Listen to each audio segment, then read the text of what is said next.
നമസ്കാരം. മലയാളി വാർത്തയിലേക്ക് സ്വാഗതം. വടക്ക് കിഴക്കൻ ജോർദാനിൽ സിറിയൻ അതിർത്തിക്ക് സമീപം ഡ്രോൺ ആക്രമണത്തിൽ 3 US സൈനികർ കൊല്ലപ്പെടുകയും 25 പേർക്ക് പരിക്കേൽക്കുകയും ചെയ്ത സംഭവത്തിൽ തിരിച്ചടി നൽകാൻ US പ്രസിഡന്റിന്റെ അനുമതി കാത്ത് പെന്റഗൺ. ഗാസയിലെ ബന്ദിമോചനവുമായി ബന്ധപ്പെട്ട ചർച്ചയെ ആക്രമണം ബാധിക്കില്ലെന്ന് വൈറ്റ് ഹൌസ് അറിയിച്ചു. ആക്രമണത്തിന് പിന്നിൽ ആരെന്ന കാര്യത്തിൽ കൂടുതൽ തെളിവുകൾ ശേഖരിച്ചു വരികയാണെന്നും പെന്റഗൺ നേതൃത്വം അറിയിച്ചു. ഇറാൻ പിന്തുണയുള്ള സൈനിക വിഭാഗമാണ് ആക്രമണത്തിന് പിന്നിലെന്ന നിലപാടിൽ അമേരിക്ക ഉറച്ചു നിൽക്കുകയാണ്. എന്നാൽ ആരോപണം തള്ളി ഇറാൻ രംഗത്തെത്തി. അമേരിക്കയെ യുദ്ധത്തിലേക്ക് ഇറക്കാനുള്ള ഇസ്രായേലിന്റെ ആസൂത്രിത നീക്കം കാണാതെ പോകരുതെന്നും ഇറാൻ വിദേശകാര്യ മന്ത്രാലയം പ്രതികരിച്ചു. US ആരോപണം രാഷ്ട്രീയ ലക്ഷ്യത്തോടെയാണെന്നും ഇറാൻ പ്രതികരിച്ചു. US സൈന്യവും ചെറുത്തുനിൽപ്പ് പ്രസ്ഥാനങ്ങളും തമ്മിൽ സംഘർഷമുണ്ടെന്നും ഇതാണ് പ്രത്യാക്രമണത്തിലേക്ക് നയിച്ചതെന്നുമാണ് ഇറാൻ വിശദീകരണം. ഇറാനെ നേരിട്ട് ആക്രമിക്കണമെന്ന് നിരവധി US സെനറ്റർമാർ എക്സിൽ ആവശ്യപ്പെട്ടിരുന്നു.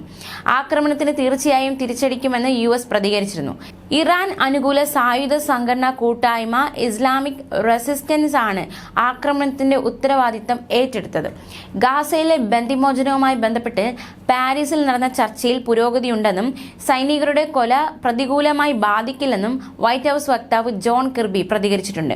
വെടിനിർത്തലിന് പകരമായി ബന്ദികളുടെ മോചനവും ഫലസ്തീൻ തടവുകാരുടെ കൈമാറ്റവും ഉറപ്പാക്കുന്ന ചർച്ച വിജയം കാണുമെന്ന് ഖത്തർ പ്രധാനമന്ത്രിയും വിദേശകാര്യ മന്ത്രിയുമായ Sheikh Mohammed bin Abdulrahman bin Jassim Al Thani പറഞ്ഞു.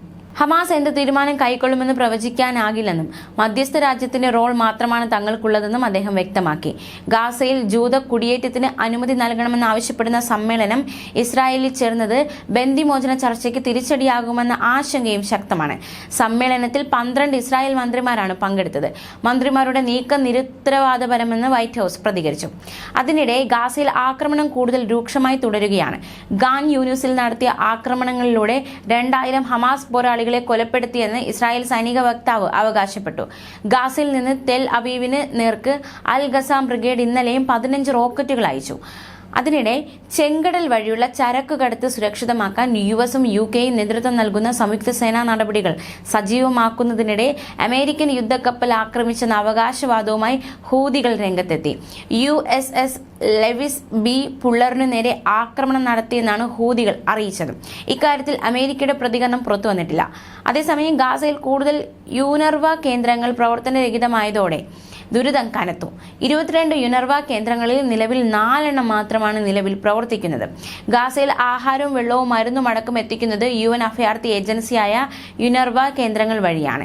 ഇതിനിടെ ഗാസയിൽ ജൂത സെറ്റിൽമെന്റുകൾ സ്ഥാപിക്കണമെന്ന് ആവശ്യപ്പെട്ടുള്ള സമ്മേളനത്തിൽ 12 ഇസ്രായേലി മന്ത്രിമാർ പങ്കെടുത്തു. സിറിയയുടെ തലസ്ഥാനമായ ദമാസ്കസിന്റെ തെക്ക് ഭാഗത്ത് ഇസ്രായേൽ വ്യോമാക്രമണം നടത്തി. ഇറാന്റെ ഇസ്ലാമിക് റവല്യൂഷണറി ഗാർഡ് കോർപ്പറേഷൻ അംഗങ്ങളുടെ ശക്തമായ സാന്നിധ്യമുള്ള സയ്യിദ സൈനബ് പ്രദേശത്തായിരുന്നു വ്യോമാക്രമണം നടന്നത്. ന്യൂസ് ഡെസ്ക് മലയാളി വാർത്ത.